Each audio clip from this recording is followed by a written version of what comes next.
26 ವರ್ಷಗಳ ನಂಬಿಕೆ, ಲಕ್ಷಾಂತರ ಸಂತೋಷದ ಮದುವೆಗಳು. ಕನ್ನಡ ಮ್ಯಾಟ್ರಿಮನಿ ಡೌನ್ಲೋಡ್ ಮಾಡಿ. ಮಳೆಗಾಲ ಆರಂಭ ಆದರೆ ಆಗುಂಬೆ ಘಾಟ್ನಲ್ಲಿ ಪ್ರಕೃತಿ ಸೌಂದರ್ಯವನ್ನು ಸವಿಯುವುದು ಒಂದು ಕಡೆ ಆದರೆ, ಮತ್ತೊಂದು ಕಡೆಯಲ್ಲಿ ಮಳೆಗಾಲ ಆರಂಭ ಆದ ಸಂದರ್ಭದಲ್ಲಿ ಘಾಟ್ಗಳಲ್ಲಿ ಭೂಕುಸಿತದ ಆತಂಕ ಮತ್ತೊಂದು ಕಡೆ ಇರುವಂಥದ್ದು. ನಾವೀಗ ಇರುವಂಥದ್ದು ಉಡುಪಿ ಮತ್ತು ಶಿವಮೊಗ್ಗವನ್ನು ಸಂಪರ್ಕ ಮಾಡುವಂಥ ಆಗುಂಬೆ ಘಾಟ್ ಬಳಿ ಇದ್ದೇವೆ. ನಾವು ಚಿತ್ರಣವನ್ನು ಗಮನಿಸ್ಬೋದು. ಈಗ ಮಳೆಗಾಲ ಆರಂಭ ಆಗಿದೆ. ಅಂದರೆ ಕರಾವಳಿ ಜಿಲ್ಲೆ, ಮಲೆನಾಡು ಭಾಗದಲ್ಲಿ ಈ ಬಾರಿ ಮಳೆಯ ಪ್ರಮಾಣ ಅಂದರೆ ಮುಂಗಾರು ಮಳೆ ಕೈಕೊಟ್ಟಿತ್ತು. ಆ ಒಂದು ಸಂದರ್ಭದಲ್ಲಿ ಅಲ್ಪ ಪ್ರಮಾಣದಲ್ಲಿ ಮಳೆ ಆಗಿತ್ತು. ಆದರೆ ಈಗ ಜುಲೈ ಆರಂಭದಲ್ಲಿ ಈಗ ಮಳೆಯ ಪ್ರಮಾಣ ಒಂದು ಜಾಸ್ತಿ ಆಗ್ತಾ ಇರುವಂಥದ್ದು.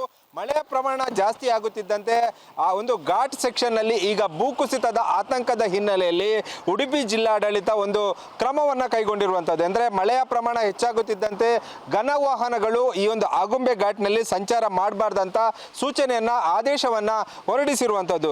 ಇತ್ತೀಚೆಗೆ ಹುಲಿಕಲ್ ಘಾಟ್ನಲ್ಲಿ ಒಂದು ಭೂಕುಸಿತ ಆದ ಸಂದರ್ಭದಲ್ಲಿ ಆಗುಂಬೆ ಘಾಟ್ನಲ್ಲಿ ಘನ ವಾಹನಗಳ ಸಂಚಾರ ತುಂಬಾ ದುಪ್ಪಟ್ಟಾಗಿತ್ತು, ಜಾಸ್ತಿ ಆಗಿತ್ತು. ಆ ಒಂದು ಸಂದರ್ಭದಲ್ಲಿ ಈ ಒಂದು ಘಾಟ್ ಏನಿದೆ, ಒಂದು ಮಳೆಗಾಲ ಸಂದರ್ಭದಲ್ಲಿ ಭೂಕುಸಿತ ಅಂದರೆ ಮಣ್ಣು ತೇವಗೊಂಡು ಭೂಕುಸಿತ ಆಗುವ ಸಾಧ್ಯತೆ ಇರುವ ಹಿನ್ನೆಲೆಯಲ್ಲಿ ಜಿಲ್ಲಾಡಳಿತ ಮುಂಜಾಗ್ರತಾ ಕ್ರಮವಾಗಿ ಈ ಒಂದು ಘಾಟಿನಲ್ಲಿ ಘನ ವಾಹನಗಳನ್ನು ಸಂಚಾರವನ್ನು ನಿಷೇಧ ಮಾಡಿರುವಂಥದ್ದು ನಾವು ಗಮನಿಸಬಹುದು. ಅಂದರೆ ಮಳೆಗಾಲ ಬಿಟ್ಟು ಬೇರೆ ಸಮಯದಲ್ಲಿ ಇಲ್ಲಿ ಸಾಕಷ್ಟು ವಾಹನಗಳು ಸಂಚಾರ ಮಾಡುತ್ತೆ. ಆದರೆ ಈಗ ವಾಹನಗಳ ಸಂಖ್ಯೆ ತುಂಬಾ ಕಡಿಮೆ ಇರುವಂಥದ್ದು. ಕೇವಲ ಪ್ರವಾಸಿ ವಾಹನಗಳು ಮಾತ್ರ ಇಲ್ಲಿ ಕಾಣಸಿಗುತ್ತೆ ಮತ್ತು ಪ್ರವಾಸಿಗರು ಮಾತ್ರ ಕಾಣಸಿಗುತ್ತೆ. ಮತ್ತು ಖಾಲಿ ವಾಹನಗಳು ಅಂದರೆ ಕೆಲವೊಂದು ಟೆಂಪೋಗಳು, ಖಾಲಿ ವಾಹನಗಳು ಇದ್ರೆ ಮಾತ್ರ ಇಲ್ಲಿ ಘಾಟಿಗೆ ಹೋಗಲಿಕ್ಕೆ ಪರ್ಮಿಷನ್ ಅನ್ನು ಕೊಡುವಂಥ ಕೆಲಸವನ್ನು ಇಲ್ಲಿ ಚೆಕ್ ಪೋಸ್ಟ್ನ ಸಿಬ್ಬಂದಿಗಳು ಮಾಡ್ತಾ ಇರುವಂಥದ್ದು.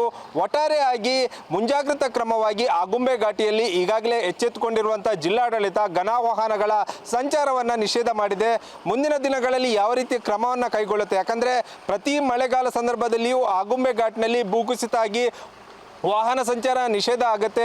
ವಾಹನ ಸಂಚಾರ ಕೆಲವೊಂದು ದಿನ, 2 ದಿನಗಳ ಕಾಲವೂ ವಾಹನ ಸಂಚಾರ ನಿಷೇಧ ಆಗಿರುವಂಥ ಉದಾಹರಣೆಗಳು ಇದೆ. ಆ ಹಿನ್ನೆಲೆಯಲ್ಲಿ ಈ ಬಾರಿಯಾದರೂ ಮಳೆ ಪ್ರಮಾಣ ಹೆಚ್ಚಾದ ಸಂದರ್ಭದಲ್ಲಿ ಮತ್ತಷ್ಟು ಭೂಕುಸಿತ ಆದರೆ ವಾಹನ ಸಂಚಾರದಲ್ಲಿ ಸಾಕಷ್ಟು ಮಾರ್ಪಾಡುಗಳು ಆಗುವ ಸಾಧ್ಯತೆ ಇರುವ ಹಿನ್ನೆಲೆಯಲ್ಲಿ ಜಿಲ್ಲಾಡಳಿತ ಮುಂಜಾಗ್ರತಾ ಕ್ರಮವಾಗಿ ಘನ ವಾಹನ ಸಂಚಾರವನ್ನು ನಿಷೇಧ ಮಾಡಿರುವಂಥದ್ದು. ಕ್ಯಾಮರಾಮ್ಯಾನ್ ರಾಮ್ ಜೊತೆ ಪ್ರಜ್ವಲ್ ಅಮೀನ್, TV9 ಉಡುಪಿ. 26 ವರ್ಷಗಳ ನಂಬಿಕೆ, ಲಕ್ಷಾಂತರ ಸಂತೋಷದ ಮದುವೆಗಳು. ಕನ್ನಡ ಮ್ಯಾಟ್ರಿಮನಿ ಡೌನ್ಲೋಡ್ ಮಾಡಿ.